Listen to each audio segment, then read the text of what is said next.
Yeah. So of all the tens and thousands of conversations you have regarding Titanic, which are the questions that you're always asked the most? Mostly, why was I going to America, and how old was I? Right.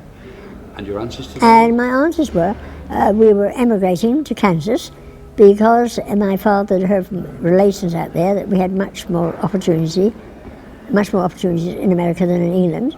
So he decided to emigrate, and we were going to Kansas to open a tobacconist shop. We already had a house there, which had belonged to my relations, and so we had to go steerage because we had to pay for the house and also for the tobacconist shop, which he was hoping to open. And also, I'm asked many times if I would have liked being an American. Really? But I, of course, said, well, I would have been an American, so I would have had no choice anyhow. I would have been an American. And they also asked if I'd like speaking like an American. It's funny, quite a number have asked me that. Really? And I said again, well, I would be an American, so obviously I would speak like the Americans.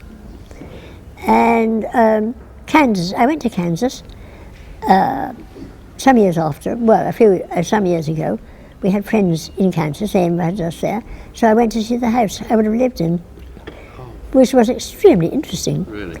It was like the kind of houses you see on films, quite wide steps going up, the old houses you see in Alabama and places like that. Right. And it was quite lovely. And I was going to meet my cousins. Well, there were a whole crowd of people waiting there, and I thought, oh, those cousins. It wasn't. It was one cousin, reporters, television people, press people, neighbours, everybody, and one cousin. And the poor cousin, with all that lot, and never having met me before, was so shy, he just said hello and probably just goodbye. That was it. And but it was very nice seeing the house I would have lived in, and the nursery. Now that was quite unsettling. Yes, seeing that I would have been in that nursery. Yes, it was quite emotional.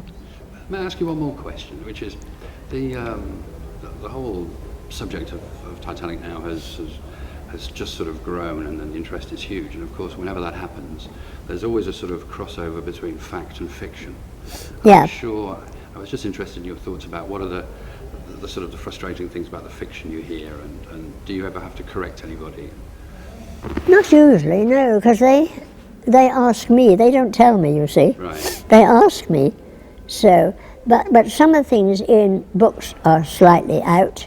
Some of the things they've written, but merely usually mistakes in people's names. Mine, for instance, they've got me down as Vera.